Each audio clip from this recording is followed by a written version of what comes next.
어느샌가 다시 찾아온 금요일, 암호화폐 관련된 소식 들고 인사를 드려보고 있는 크립토 마토입니다.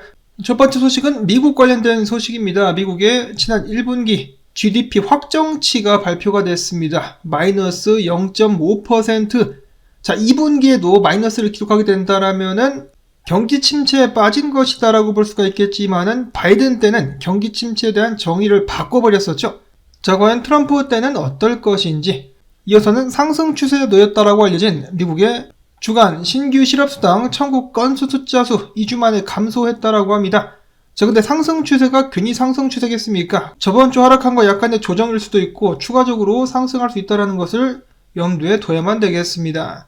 이어서는 긍정적인 소식입니다. 미국과의 무역 협정이 있어가지고 공정한 거래를 원한다. 보복도 불사하겠다라고 강경하게 이야기를 했었던 유럽연합이 미국 수입품 품목에 대해서 관세를 낮추는 방안을 고려하고 있다라는 소식이 들려오기도 했었습니다.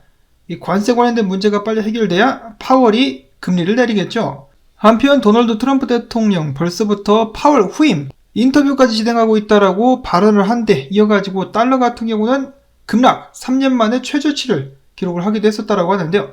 달러는 지금 현재 97.31포인트로 계속해서 약세가 이어지고 있는 가운데 미국 증시 오늘 일제히 상승했습니다. 그 중에서도 나스닥 같은 경우는 다시 한번 전고를 뚫었다라고 하는데요. 나스닥이 전고를 뚫었으니 다음에는 크립토, 암호화폐 차례가 아니겠느냐. 비트코인도 전고 뚫으러 가지야라고 크립토 커뮤니티 으쌰으쌰 하고 있었습니다. 이어서 비트코인은 10만 8천 달러 선 아직 못 넘고 있지만 계속해서 그 밑에서 비비고 있습니다.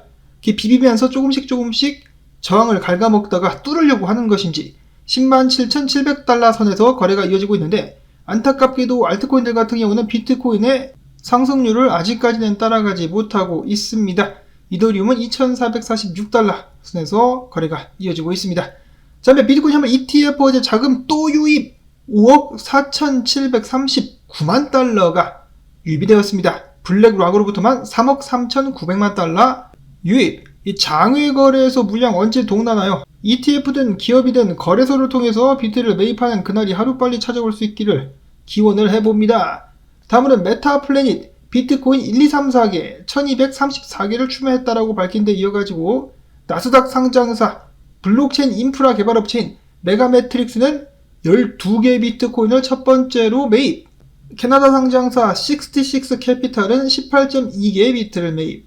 그런가 하면은 미국의 여성 MMA 리그에서 6개월 내에 200만 달러치 비트코인을 매입하게 될 것이다라는 발표를 하기도 했었고, 지니어스 그룹 같은 경우는 모든 소송 수익 중의 절반을 비트코인에 매입하기로 결정을 했다라고 밝혔습니다.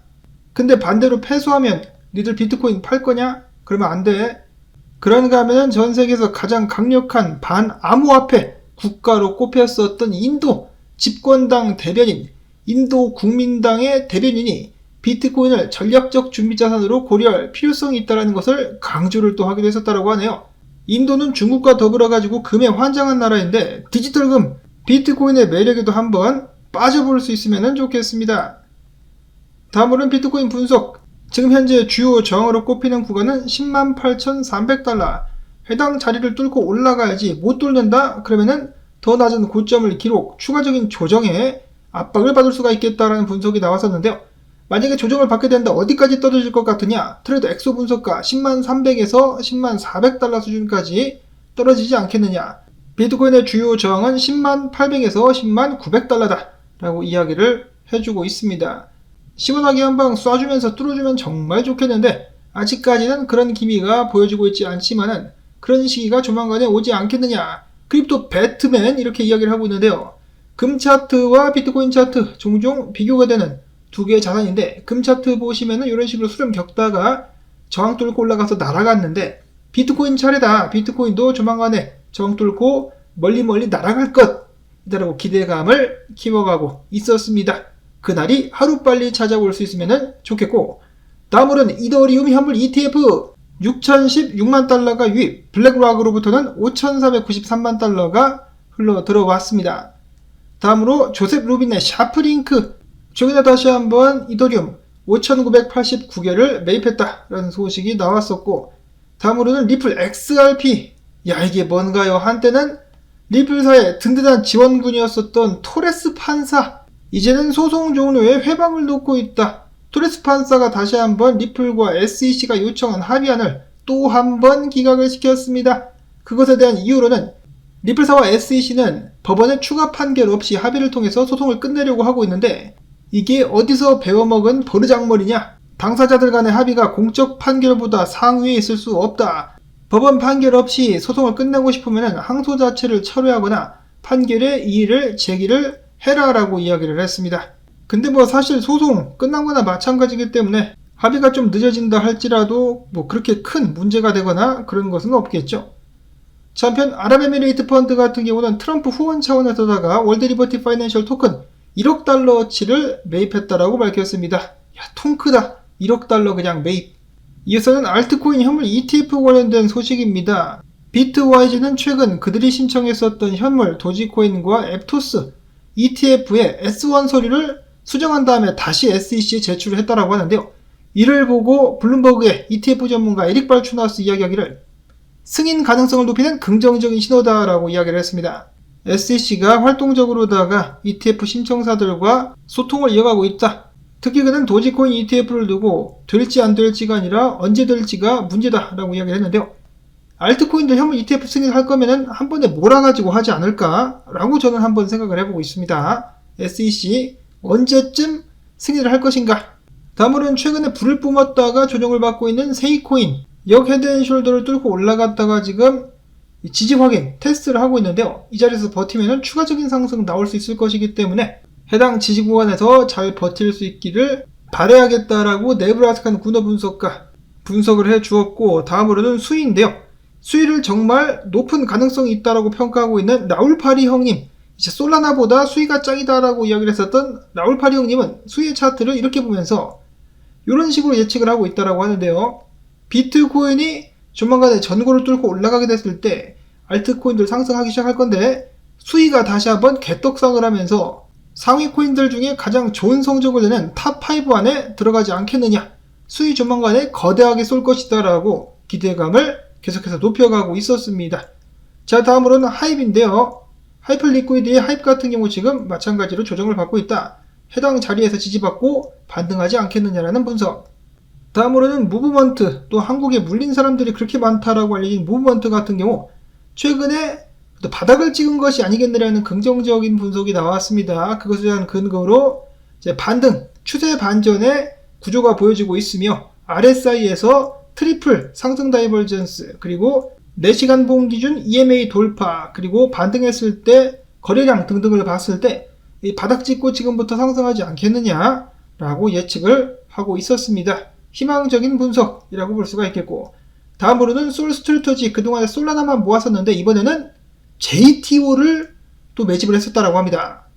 개수는 52,181개였었다라고 하는데요. 회사들마다 매집하는 코인들 약간씩 차이를 보이고 있죠. 앞으로는 어떤 회사들이 어떤 알트를 매집할지 또 기대가 됩니다. 다음으로는 한국 소식입니다. 하루인베스트와 델리오에 폭망을 촉발시켰었던 BNS 대주주 징역 10년 받는답니다. 10년.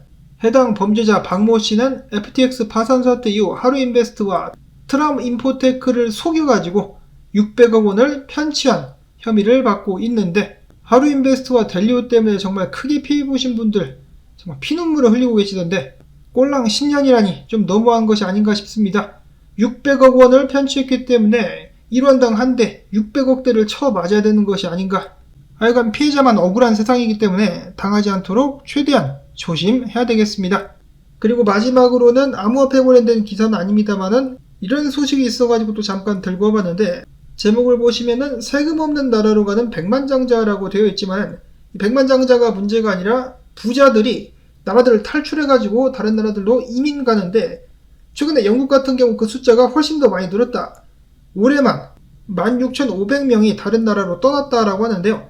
제가 이것 때문에 과거 이런 기사 나왔었죠. 미국의 부자들이 영국 간다라는 기사 나왔을 때 이거 거짓말이라고 말씀드렸었는데, 영국 같은 경우는 지금 세금 때문에 난립니다. 문제는 이렇게 부자들이 떠나면은 부자만 몸만 가는 것이 아니라 자산이나 사업 이런 거 다 들고 가버리기 때문에 부자들이 떠나버리면은 나라가 또 굉장한 피해를 떠안게 된다라는 것이죠. 부자들이 가장 많이 탈출한 나라가 영국, 1위가 영국이고 이전까지만 해도 굳건하게 1위를 지켰었던 중국 같은 경우는 7,800명, 인도가 3위로 3,500명, 그리고 4위가 어딘지 아십니까? 한국입니다. 한국에서 올해 2,400명의 부자들이 나라를 떴다라고 하네요. 어디로 주로 갔느냐? 아랍에미레이트랑 미국으로 갔답니다. 트럼프 때문에 부자들이 미국 떠난다라는 소리는 다 거짓말이다. 그리고 아랍에미레이트 같은 경우는 상속세, 소득세, 양도세가 없기 때문에 많은 사람들이 선호를 하고 있다라고 하네요. 자, 부자들이 한국을 떠나지 않고 한국으로 다시 돌아올 수 있기를 바라보면서 오늘 나온 정보들 도움 되셨다면 불타는 금요일, 불타는 광주 때 가지야